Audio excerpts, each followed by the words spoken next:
Narito na naman tayo para sa isang napaka-sweet at nakakakilig na love story nila Kalingap Edu at Ate Viancy. Ulat mo ay aking makilala. Para sa pagpapatuloy ng ating love story ay ito ang mga highlights ng mga nangyari sa Hong Kong noong nakaraan nga nating video ay naipakita ang kanilang pagbiyahe papunta sa Hong Kong. Ngayon ay finally ay nakalapag na din talaga sila.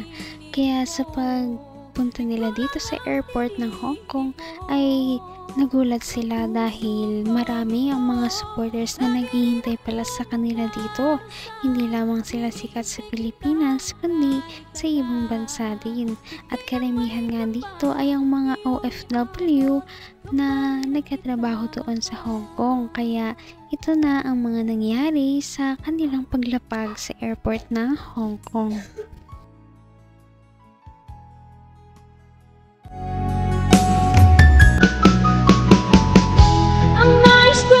Oy, hello ate. Oy, ate Pe. Ay! Ay! Kinala Hello ate Pe. Siyempre naman. Ganda talaga. Ate pa talaga. Hi po. Hello po. Thank you po. Ganda lang.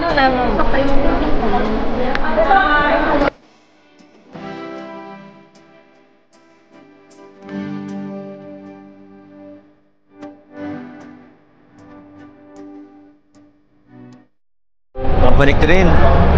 Lamig. Gaya pa rin ng dati. Ay, excited na ako. Ikaw? Excited na din. Lamig na ako. Ay, ano kaya mangyayari? Tapos ang ano ko na, Ha? akala ko sobrang lamig dito. Hindi mo ba? Makikita. Hindi pa kasi. Mamaya, baka mabigla ka. Baka mapayakap sa bigla. Hindi ba? Hindi ba? Saka yung mga dala mo, sigurado kang tatagal ka hanggang 6 days niyan. Parang pang 2 araw lang yun eh. Hindi malaba. Kawawa ka naman. Baka mag-crop top ka dito, baka di mo kayanin. Hindi gagana yun ha. Parang pang ano lang yun, Kaya nga eh. pang Manila lang ata. Kaya nga eh. Sinabihan kita, sabi ko sa'yo, magdala ka ng mga makakan eh. Di bale? Kung ano ako'y tanggap mo na, hindi ka rin Ilang beses nang nakapunta si Kalingap Edu sa Hong Kong, ngunit si Ate Viancy ay first time pa lamang niya, kaya hindi niya pa talaga alam kung ano ang mga dapat na gawin. Kaya konti lamang pala ang nadala ni Ate Viancy na mga damit. Sabi ko sa'yo, magdala ka ng mga makakan eh. Di bale, madami akong ano. Akala ko may mga binigay sa inyo, bro. Meron. Yung bagang yung in-unbox natin. Oo, Nagdala ka nun, Viancy? Parang hindi siya nagdala. Ang dami nun ah. Ang dami nga. Yung mga panlamig baga. Ako din dala ko eh. Sabi po kasi konti lang daw po dalayin ko. Nakinig ka naman. Sabi ko sa'yo malamig dito.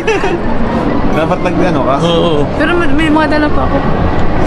Pag nakailangan ka na lang, manghiram ka na lang, papahiramin na lang kita marami dun. Marami akong jacket din.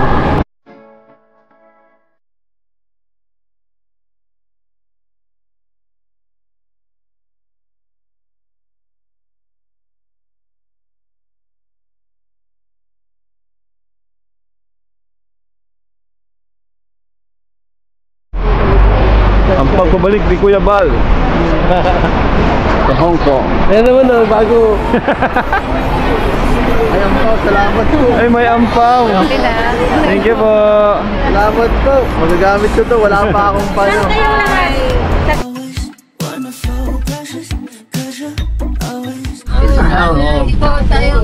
Wala nakasakay ng gantong Si Ate Viancy ah. Nababalik. Nababano to. Yan lang nakakita ng second floor na bus. Malas mo maganda. Ano gusto mo? Ito yung bahay mo. Pagkili ka. Yung bahay. Pumili ka. Ay, grabe malayo na malayo. naman ang bawat panaginip ko. Ikaw lang ang paglapag na paglapag pa lang nila sa Hong Kong ay grabe na talaga. At napakarami na rin nilang mga sweet moments. Kaya ano pa kaya sa mga susunod na araw? Dahil marami pa talaga tayong aabangan ng mga nangyari dito sa Hong Kong at siguradong mag-enjoy kayo. Sa ngayon ay papunta na sila sa kanilang unang destinasyon at pagpapahingahan muna.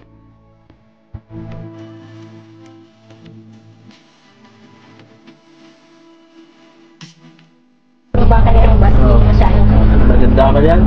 Wala pa yan. Wala pa yan? Wala pa yan, bro. Hindi pa yung pinakamaganda dito. Sa Disneyland, grabe. Nakapunta ka dun sa Disneyland. Pag nakapunta ka dun sa, saan ba yun? Sa The Peak. Baka mas lalo akong mapapawaw doon, bro. Yung pinuntahan baga natin nung gabi, nagsakay tayong ano. Oo, yung barko. Yung barko ba yung bangka? Yung... Gabi yun, di ba? Yun yung ano natin eh, unang... Oo, yung unang gabi. Ang lamig dun. Ay. Dapat na-experience mo yung mga yan. Ma-Ocean Park pati tayo. Ay, ayos. Di pa tayo nakakatayo nun.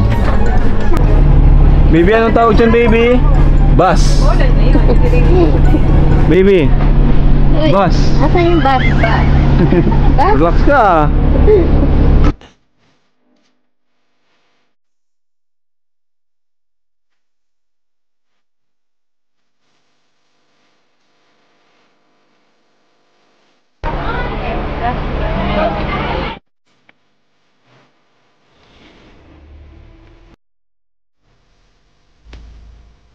Alright mga kalingap, so dito na po kami sa aming tutuluyan sa maliit na transient na ito, pero na Ay tayo ng dalawa, palagi kang Todo picture at video naman si Ate Viancy dahil syempre ngayon lamang siya nakapunta sa ibang bansa kaya talagang tinitreasure niya ang bawat moments at gusto niya talagang makapture ang lahat ng ito. Kaya naman sa mga susunod na araw ay syempre parang i-expect natin na mapupuno ang storage ni Viancy ng mga pictures. Alright mga kalingap, so dito na po kami sa aming tutuluyan sa maliit na transient na ito, pero napakaganda, sulit na sulit po, ang daming kwarto. So ito yung first room po. Andyan si Ed, si Sarah, ang daming kwarto, ang daming ano, higaan. Ayan, meron pang higaan. Tapos ito na po tayo. Ayan, andito na po sila ang mga tita natin. Hello! Tita Marie. Hello! Ate Belle. Ate Belle. Dito sila Ate Fe. Sorry naman po. Ayan po. So may sala tayo dito. Dito yung sala natin. May ref na po. Kompleto na po. Ang ganda. Tapos may kwarto pa po dito. Thank you Ayan. Bibigyan mo ito t-shirt Ayan. Bali yan na po yung kwarto natin. order natin. Kami kabila. Nagpapahinga na po si Jack. So, ayan po. And may dalawang toilet. Ayan dito. Itong CR na to, ang dami niyang ano. Daming door. Inodoro. Pwede magsabay-sabay. Ayun. Parang ano, design talaga siya para sa mga travelers. Tapos dito, oh, dalawang kwarto pa dito. O una dito, andyan sila ano, Kuya Bal, yan si Asat na. ayan. Nakakatuwa talaga ang Kalingap team dahil sila ay palaging tumutulong sa kapwa kaya naman bumabalik talaga ang mga blessings sa kanila. Napakarami at dumadami pa ang kanilang mga sponsors hanggang ngayon kaya nakakapunta sila sa mga ganitong lugar. Sana nga ay masundan pa ang kanilang mga trip at sa susunod nating video ay malalaman na ninyo ang nangyari sa Hong Kong. Napakasweet talaga nila at napakabait ng tambalang ito kaya maraming sumusuporta. Kaya naman sana ipatuloy natin silang suportahan at mahalin si Viancy, si Kalingap Edu at ang Kalingap team. Yun lamang at maraming salamat sa panonood. Abangan natin kung magkakatuluyan ba talaga si Kalingap Edu at Viancy. Hanggang sa muli. Bye! Ngayon'y abot